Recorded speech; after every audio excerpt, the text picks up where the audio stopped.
Halo semuanya. Kita dari kelompok Horas Mangaraja. Jadi kita udah ada di Museum Tekstil. Lihat belakangnya. Terus kita hari ini mau ngapain nih? Mau ke museum batik dong. Coba Letris jelasin. Ya, jadi kita sesuai tugas yang sudah diberikan oleh Budekom, kita di sini untuk mereview kain-kain batik yang ada di Nusantara gitu. Dan dari kami sendiri, kami masih bingung nih sebenarnya mau pilih batik dari daerah mana ya, guys? Mana ya? Perkenalan gak sih? Oh iya, benar banget Natali. Ayo perkenalan dulu dari Paling ya dari Oke, perkenalkan nama saya Nayaka Dimitri. saya Pen Setiawan. saya Natali, saya Marsha Gultom, Saya Ran Rashid. dan saya Latrice Dekonia. Yuk ikutin keseruan kita. Ayo. Tapi kita mau ambil batik yang mana nih? Kita jalan-jalan aja nggak sih dulu? Boleh. Yuk, Guys, langsung aja.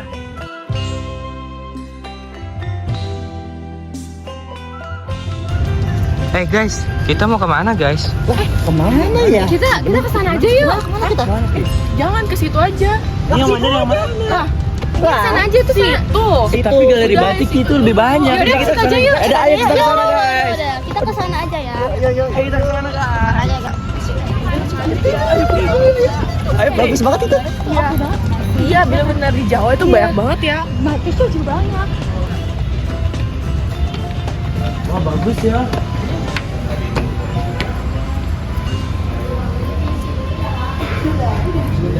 Sudah dong kakak.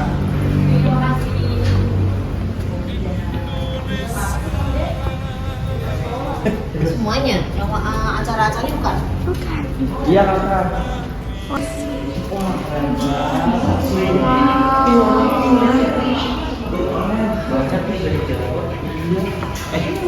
Kalau dari banyak banget dari Jawa, kenapa kita nggak jelasin tentang Jawa aja? Boleh banget. Jadi kita Jawa. Oke. Yuk. Aku ini. Aku mau batik klasik. Aku Jawa Tengah. Kau kan bagus banget ya.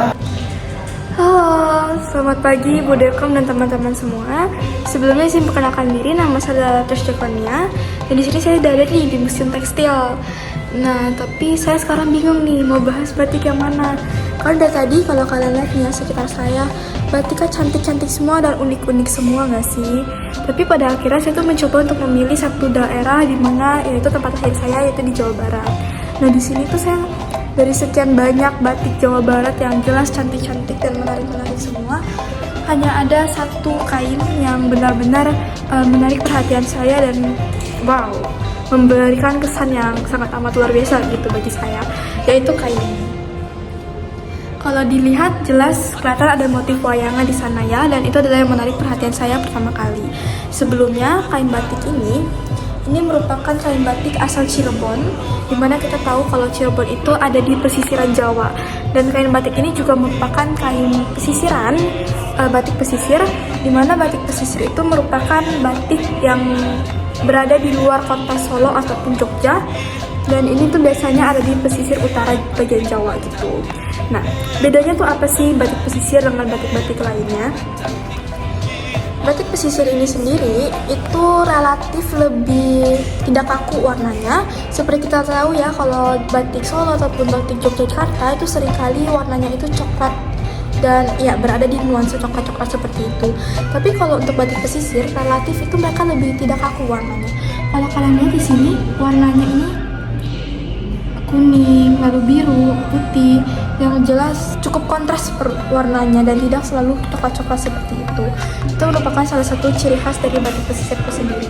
Dan mungkin kalau teman-teman tahu Cirebon itu taunya empal gentong, nasi jamblang atau lain sebagainya. Itu semua benar, tapi ada juga ragam budaya dari kain batiknya itu sendiri gitu. Lalu kain batik ini merupakan batik wayang, di mana jelas yang terlihat di sini banyak sekali motif wayang-wayangnya. Dan wayang itu sebenarnya merepresentasikan apa? Wayang itu sebenarnya adalah bayangan, dimana dia tuh menggambarkan bayangan dari hidup manusia itu sendiri. Dan setiap wayang itu memiliki makna dan artinya masing-masing. gitu, dan itu biasanya sesuai dengan kreativitas dan keinginan dari senimannya sendiri untuk menggambarkan wayang seperti apa yang mereka inginkan. Dan sebenarnya dalam seni wayang sendiri itu juga menggambarkan suatu kisah, suatu cerita yang memiliki filosofi di dalamnya, dan seringkali itu digunakan untuk mengajarkan suatu nilai moral atau suatu nilai budaya bagi masyarakat setempatnya. Dan biasanya sendiri wayang-wayang ini tuh diambil untuk menggambarkan cerita dari Mahabharata dan lain sebagainya gitu. Lalu selanjutnya, kain ini tuh dibuatnya dengan cara apa? Di sini tertulis bahwa dia tuh dibuat dengan cara tulis. Tulis itu bagaimana? Tulis itu menggunakan satu alat yang disebut dengan canting, di mana dia tuh sebenarnya terbuat dari bahan tembaga, tapi gagangnya itu terbuat dari bambu. Dan itu tuh artinya dia tuh diukir atau digambar dengan alat itu secara manual dan bukan melalui print atau lain sebagainya. Nah, ciri khas dari batik tulis ini itu apa? Yaitu adalah mereka tidak mungkin sama satu sama lain. Meskipun kita mencoba untuk membuat pattern yang ukiran yang sama persis, itu pada nyatanya tidak mungkin bisa sama persis karena kan menggunakan tangan kalian masing-masing secara manual gitu. Maka dari itu, ini yang bikin kain batik tulis itu lebih unik daripada lainnya. Kenapa? Karena ya pasti berbeda satu sama lainnya, dan itu biasanya sesuai dengan kreativitas dari senimannya masing-masing. Nah, kalau kalian lihat ini cantik banget. Dan kain ini tuh merupakan kain panjang ya, bukannya bedongan atau lain sebagainya. Jadi ini merupakan kain panjang batik biasa saja. Lalu untuk pewarnaannya, di sini tertulis bahwa dia tuh diwarnai dengan cara kimia. Oh, dan terakhir, kalau kalian tahu di Cirebon itu paling khas, ciri khasnya adalah dengan batik Megamendung. Dan di sini juga ada nih batik Megamendungnya, teman-teman. Dan Megamendung itu sebenarnya apa sih? Megamendung itu tuh menggambarkan suatu peristiwa hujan yang dinyatakan atau disimboliskan sebagai suatu bentuk berkat, dimana kalau ada hujan itu biasanya tanamannya lebih subur dan lain sebagainya. Maka dari itu terciptalah Megamendung ini. Dan mendung itu berarti hujan yang berhubungan dengan simbolis yang sudah dijelaskan sebelumnya. Sekian dari saya, terima kasih. Jadi aku Naya Dimitri, aku bakalan ngejelasin tentang batik yang ada di atas aku yang ini guys. Jadi kain ini adalah kain panjang atau kain batik yang berasal dari Lasem, dari Jawa Tengah. Nah, kain ini tuh memiliki karakteristik unik yang dimana mencerminkan kekayaan budaya dan tradisi dari daerah tersebut. Nah, Lasem atau yang saya sebut ya Lasem dikenal sebagai salah satu pusat batik yang memadukan unsur budaya lokal dengan pengaruh budaya Tionghoa. Jadi di Lasem itu banyak banget pengaruh dari Tionghoa lah istilahnya. Nah, dari asal ini batik Lasem dari Lasem Jawa Tengah ini terkenal dengan motif yang berwarna cerah, kaya akan simbolisme budaya gini, dan ragam hiasnya yaitu bang biru. Nah, bang biru ini ini merupakan salah satu ragam hias khas Lasem yang menonjolkan warna biru cerah. Bang biru sendiri memiliki arti khusus dan menunjukkan kekuatan budaya Lasem. Nah, penggunaan warna biru yang seringkali dikaitkan dengan kemurnian dan keabadian. Ya, sebenarnya di sini guys warna birunya tapi kayak kelihatan hitam gitu. Nah, corak ini dorong tungkal. Corak ini tuh memiliki pola geometris dengan bentuk segitiga atau piramida. Segitiga seringkali disusun secara berulang dan melambangkan keteguhan dan kemakmuran. Nah, terus ada juga dengan corak yang nama lung kembang burung. Motif ini memperlihatkan bentuk burung. Di sini tuh ada burungnya guys, yang dikelilingi oleh bunga-bunga, simbol kehidupan, keindahan dan keharmonian dengan alam. Nah, yang terakhir corak dengan limaran, merupakan pola dekoratif yang lebih sederhana, sering digunakan sebagai pengisi ruang di antara motif-motif besar lainnya. Nah, yang terakhir atau mungkin nggak terakhir, teknik batik.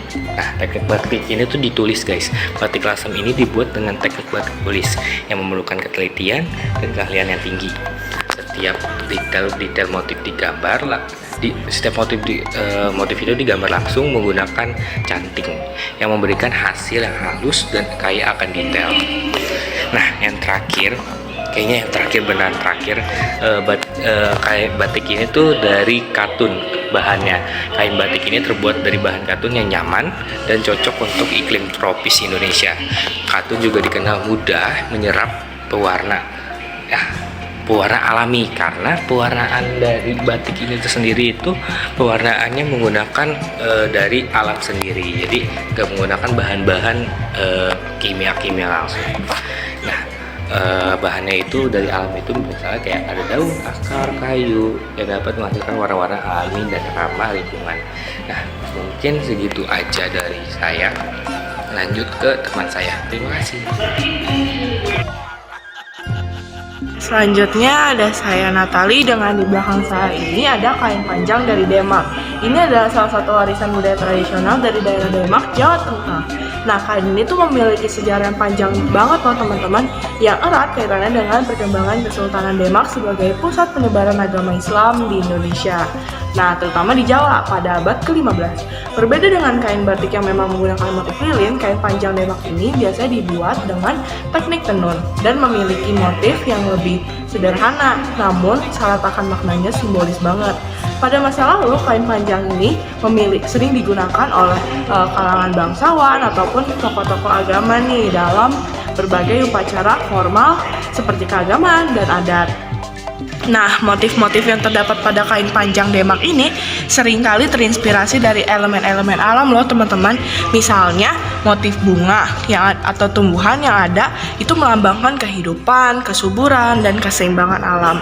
Selain itu, ada juga motif geometris yang sederhana tetapi penuh banget dengan arti seperti garis, pola simetris yang mencerminkan keselarasan dan keteraturan hidup. Warna yang digunakan pada kain panjang Demak ini umumnya adalah warna-warna yang terang dan juga natural seperti coklat, hijau, merah, dan juga kuning nih yang didapat dari pewarna alami sendiri. Kain panjang asal Demak gak hanya fungsinya sebagai pakaian sehari-hari aja loh, tetapi juga memiliki nilai spiritual dan simbolik dalam tradisi masyarakat Demak. Kain panjang ini sering digunakan dalam acara-acara penting seperti pernikahan, upacara keagamaan, dan acara adat lainnya. Kain panjang ini dianggap memiliki kekuatan untuk melindungi pemakainya nih, karena motif dan warnanya diyakini memiliki hubungan dengan nilai-nilai religius dan kosmologis. Oleh karena itu, kain panjang Demak seringkali diwariskan secara turun-temurun nih sebagai bagian dari pusaka keluarga. Nah, teman-teman ada nggak yang diwarisin kain Demak? Nah, dalam perkembangan modern sendiri, kain Demak mulai mengalami transformasi dalam hal penggunaan dan desain. Meski masih memperhatikan nilai-nilai tradisional, kain panjang dari Demak ini lebih sering digunakan dalam acara-acara formal maupun ada juga yang kasual. Pada perajin kain panjang di Demak juga semakin kreatif loh dengan mengkombinasikan motif tradisional dengan sentuhan modern agar lebih diminati oleh generasi muda masa kini. Dan ini adalah bagian dari usaha untuk melestarikan warisan budaya kini agar tetap relevan dan lestari di masa depan. Nah, dan di belakang saya ini ada yang namanya kain panjang Demak yang ditemukan di Museum Tekstil nih, yang memiliki corak lung kembang atau kupu-kupu dengan teknik pembuatannya adalah teknik batik tulis. Dan juga kain ini tuh terbuat dari bahan katun serta pembuatnya adalah orang Cina nih, Tan Gyoksui pada tahun 1950. Wah, udah lama banget ya teman-teman, umur kita aja kalah. Dan ukuran kain ini adalah 256 x 106 cm. Nah, dengan catatan ini adalah sumbangan Ego Ranjaya. Sekian, terima kasih. Selamat pagi semuanya. Perkenalkan, saya Setiawan dan saya berasal dari kelompok 6, yaitu Paras Mangaraja. Di sini, di belakang saya ini sudah mendapat sebuah batik yang berasal dari Pekalongan, Jawa Tengah.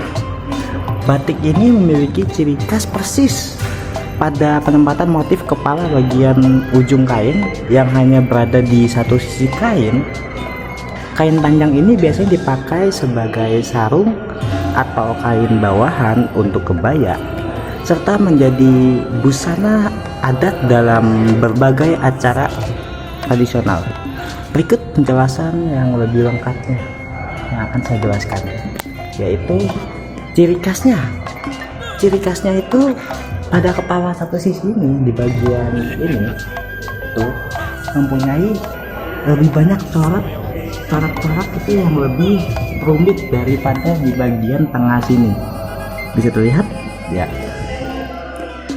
Dan pada kain panjang ini, khas Pekalongan ini, motif kepala hanya terletak pada satu sisi kain, sementara di sisi lain biasanya memiliki motif yang lebih sederhana atau berulang. Motif dan warna ini itu berasal dari pesisir yang kaya warna dan motif yang beragam. Motif batik Pekalongan kenapa mempunyai kayak warna-warna yang lebih beragam, kayak misalkan warna kuning, biru, dan kayak berbagai corak ada di sini gitu. Nah, ini tuh ada sejarahnya. Jadi dipengaruhi oleh bangsa-bangsa dari Cina, Arab, dan Belanda, sehingga menghasilkan motif yang lebih bebas dan penuh warna dibanding batik dan dari daerah pedalaman seperti Yogyakarta ataupun Solo yang biasanya itu mempunyai kayak warnanya itu kayak cuma satu warna atau dua warna. Nah, ukuran kain ini tuh sekitar 2,5 meter hingga 3 meter dengan lebar sekitar 1 meter. Dan untuk penggunaannya itu kita kayak biasanya itu digunakan pada upacara adat dan pakaian sehari-hari. Untuk kain busana pria dalam biasanya itu digunakan buat sarung dan terutama untuk acara formal dan. Selamat pagi Bu Dekom dan teman-teman. Saya Marsha Gultom dan di sini saya akan menjelaskan terkait dengan kain batik yang berasal dari Jawa Barat. Iwan Tirta adalah salah satu maestro batik Indonesia yang terkenal dengan karya-karyanya yang memadukan seperti motif-motif tradisional dengan sentuhan modern, namun tidak terlupakan dengan motif tradisionalnya. Batik kain panjang yang kita lihat di belakang yang dibuat oleh Iwan Tirta dengan corak motif banji gelorong berasal dari motif batik khas dari Jawa Barat sendiri. Motif banji gelorong biasanya terdiri dari pola-pola geometris dengan garis-garis panjang yang disusun secara teratur dan dapat kita lihat di belakang ini contohnya. Motif ini juga seringkali dianggap memiliki pertama, nilai filosofis yang mendalam, kedua, melambangkan aliran-aliran kehidupan yang teratur dan harmonis. Kemudian Iwan Tirta juga mengolah motif-motif ini dengan sangat halus dan mendetail, sehingga memberikan sentuhan elegan dan eksklusif pada kain batiknya sendiri. Kain batik panjang ini yang berasal dari Jawa Barat biasanya dipakai untuk acara formal ataupun upacara adat. Karya Iwan Tirta umumnya menggunakan bahan-bahan yang berkualitas tinggi dan seringkali dibuat dengan proses batik tulis yang memakan waktu yang sangat lama, sehingga hasilnya ini sangat bernilai seni yang sangat mahal dan kita bisa melihat contoh seninya ini. Secara umum, kain batik panjang ini memiliki panjang sekitar 254 cm sampai 113 cm. Namun, ukuran ini dapat bervariasi tergantung pada desain dan tujuan penggunaannya. Kain panjang dengan motif baja gelorong yang diolah oleh Iwan Tirta kemungkinan mengikuti ukuran standar tersebut karena kain panjang digunakan dalam berbagai acara formal dan adat di Jawa Barat sendiri, seperti contohnya upacara pernikahan atau acara kebudayaan lainnya. Selain kualitas dan ukurannya, kain yang digunakan oleh Iwan Tirta juga dikenal dengan sangat premium. Biasanya berbahan kartun halus dan sutra yang berkualitas sangat tinggi. Sekian informasi terkait dengan kain batik yang sudah dapat saya jelaskan terkait dengan kain batik yang bermotif dari banji gelorong oleh Iwan Tirta. Terima kasih. Oke semuanya, sekarang kita sedang berada di ruang batik klasik. Nah, ruang batik klasik ini terdiri dari beberapa batik-batik klasik, di mana batik ini digunakan untuk acara-acara resmi atau acara-acara adat. Nah, sekarang saya akan menjelaskan itu salah satu batik yang berada di Pekalongan. Seperti yang kita tahu, batik Pekalongan ini berlatar belakangi oleh batik yang cenderung memiliki warna yang cerah, memiliki akulturasi akibat daripada pengaruh daripada budaya asing, tetapi tidak meninggalkan ciri khas atau pola daripada budaya kita sendiri. Nah, sekarang saya akan mengunjungi salah satu batik, yaitu batik Blangko dari Pekalongan. Nah, ini memiliki motif buket dan juga burung merak. Nah, untuk batik Blangko sendiri merupakan batik yang memiliki pola khusus nih guys. Jadi pola khusus ini digunakan sebagai pola yang digunakan secara berulang-ulang. Seperti kita lihat, di sini terdapat pola burung merak dan juga bunga, dan di bawahnya juga ada pola merak dan bunga. Nah, batik ini kenapa dibilang Blangko? Karena ini memiliki ciri khas sendiri daripada Blangko itu, yaitu memiliki pola yang berulang-ulang.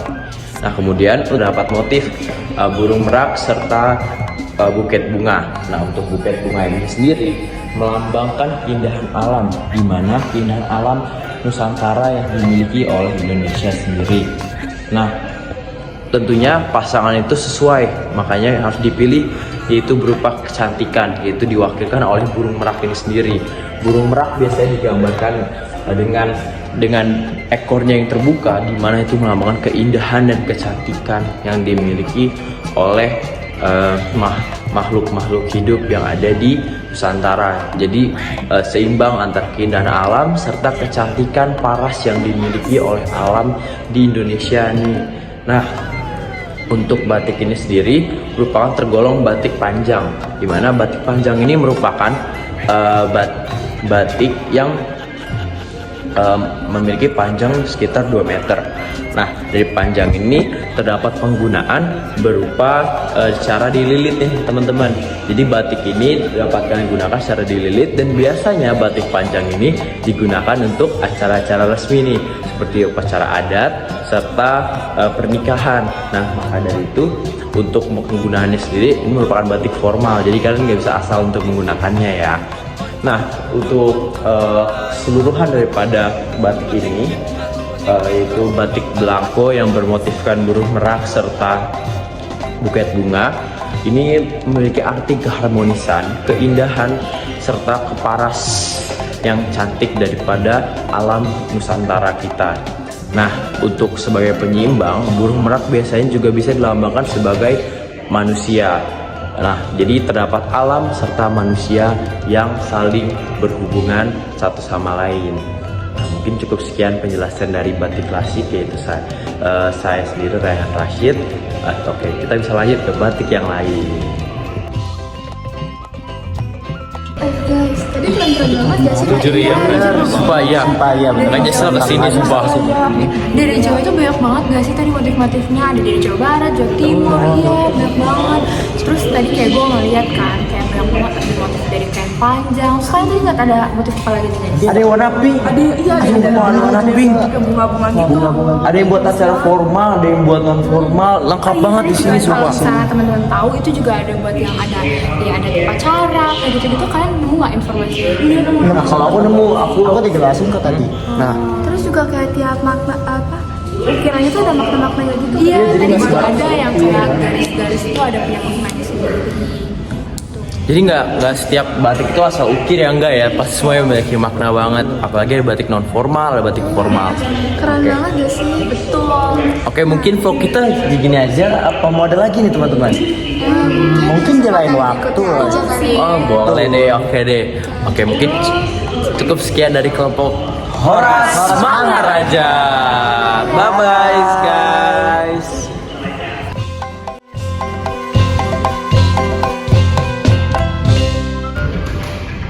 The making of such exotic spots is not as easy as waving a hand. The driving force is the pattern themselves. It's not just the drawing line, it is the creeping of lively patterns full of dynamism. Some of these patterns are age-old, others emerging of conceptual design with new concepts for a product of a recent contemplation. But if we use the piece of cutting block,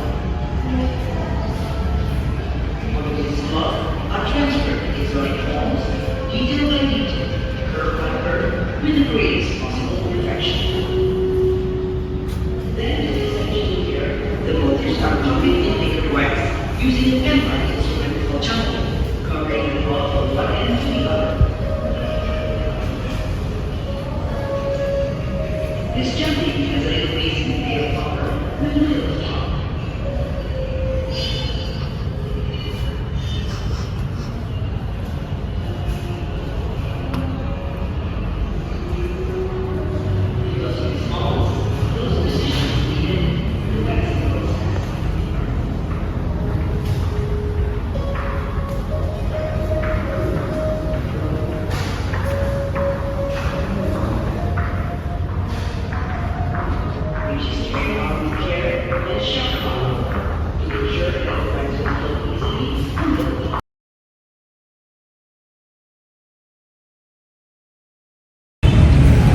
Halo semuanya.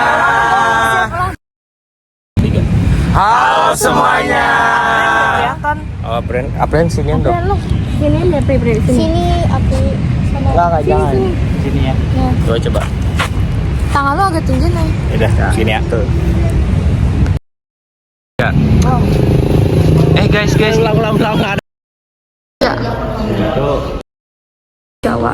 Nah, di mana kain batik ini juga merupakan kain batik pesisir yang dimana itu artinya adalah dia tuh di luar Jogja dan juga Solo. Nah, di mana kain ini. Hai guys. Kita lagi di apa? Kita lagi di Jaklingko. Kita mau ke Rumah. Ini habis dari Museum Tekstil pengorbanan untuk ke museum tekstil. demi ibu dan